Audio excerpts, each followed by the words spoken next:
जंगल में बर्फबारी शुरू हो चुकी थी। सर्दी से बचने के लिए तमाम परिंदों ने अपने अपने घर बिल्कुल मजबूत कर लिए थे। लेकिन घर मजबूत करने के अलावा भी उनको एक और बहुत बड़ा मसला था। दोस्तों, सर्दी से बचने के लिए हमने अपने घर तो मजबूत कर लिए, लेकिन हम इस नदी के ठंडे पानी से कैसे नहाएंगे? इस बारे में तो किसी ने सोचा ही नहीं। तुम क्या कहती हो बुलबुल? कोमल चिड़िया, बात तो तुम्हारी ठीक है। हम ऐसे करते हैं, हम शहर से पानी गर्म करने वाली मशीन ले आते हैं।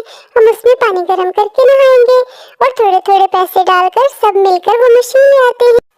कोमल चिड़िया और बुलबुल, तुम दोनों ठीक कह रही हो। हम पैसे डालकर वो मशीन ले आते हैं और मैं जाती हूँ कालू कौवे और सुंदरी कवि के पास। उनसे कहती हूँ वो भी पैसे दे। चलो जी, तुम भी साथ चलो हमारे। सुंदरी कवि, तुम तो जानती हो सर्दी कितनी बढ़ गई है। इतने ठंडे पानी से नहाना मुमकिन नहीं, तो हमने सोचा कि हम पानी गर्म करने वाली मशीन ले आते हैं, क्योंकि नहाए बगैर तो हमें खारिश पड़ जाएगी। कोमल चिड़िया बिल्कुल ठीक कह रही है। हम सब ने भी मिलकर अपने अपने हिस्से के पैसे दिए हैं। सुंदरी कवि, तुम दोनों भी अपने हिस्से के पैसे दो, ताकि हम शहर से वो मशीन ले आए।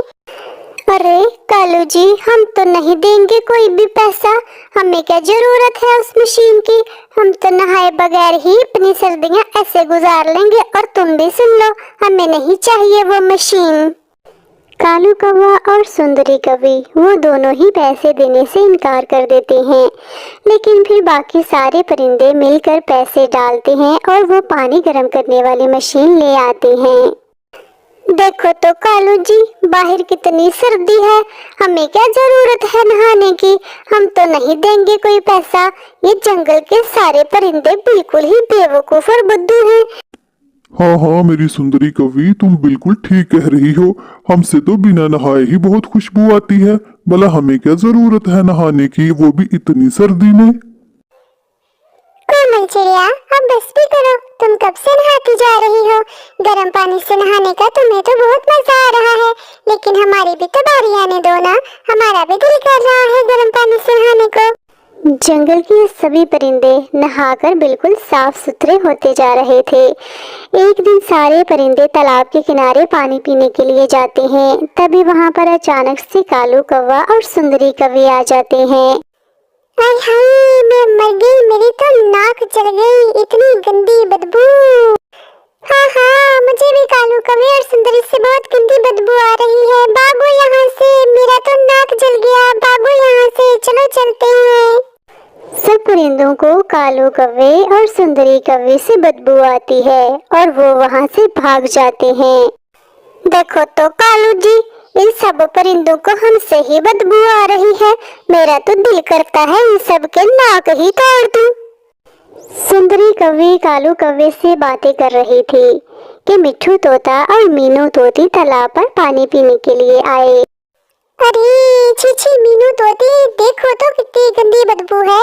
आए तो थे हम पानी पीने, पर यहाँ तो मेरी नाक जल रही है। चलो भागो यहाँ से मीनू तोती, भागो। हाँ, जाओ, दफा हो जाओ। आए बड़े तुम खुशबूदार। सुंदरी कवि, आखिर ये हमारे साथ हो क्या रहा है? जिसको भी देखो उसे हमसे बदबू ही आ रही है। मुझे तो बहुत शर्मिंदगी हो रही है। मैं आज के बाद घर से बाहर नहीं जाऊंगा। अरे मेरे कालू जी, तुम दूसरे परिंदों की बातों का इतना असर क्यों ले रहे हो? हम दोनों तो बहुत खुशबूदार हैं। तुमसे भी बहुत अच्छी खुशबू आती है और मुझसे भी बहुत अच्छी खुशबू आती है। दोस्तों, सुंदरी कवि और कालू कौवा जहाँ भी जाते हैं, गंदे खारिश वाले जरासीम फैलाते जाते हैं, क्योंकि वो तो नहाए नहीं। अगर ऐसा ही चलता रहा तो पूरे जंगल में खारिश फैल जाएगी। अब हम क्या करें? मानो चिड़िया, मैं तो कहती हूँ हम अपनी पानी गर्म करने वाली मशीन एक बार कालू कवि और सुंदरी कवि को दे देते हैं, ताकि वो भी नहा ले।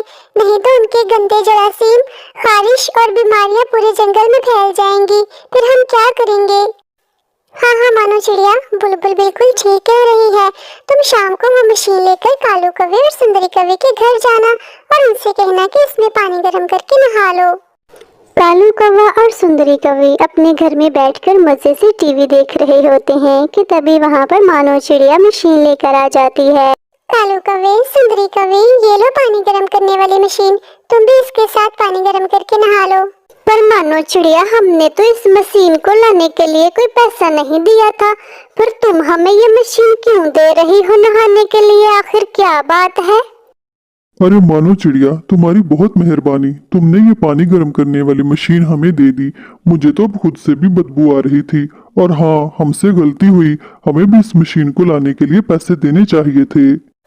कोई बात नहीं कालू कौवे, आप दोनों एक बार नहा के हमें ये मशीन वापस कर देना। और हाँ, बुलबुल ने घर में खिचड़ी की दावत रखी है, नहा के वहाँ पर जरूर आना। फिर सारे परिंदे खिचड़ी खाने के लिए बुलबुल के घर पर जमा हो जाते हैं। प्यारे बच्चों, आपको ये वीडियो कैसी लगी? ऐसी ही कहानियाँ देखने के लिए हमारे चैनल को सब्सक्राइब करें और लाल बटन प्रेस करना ना भूलें।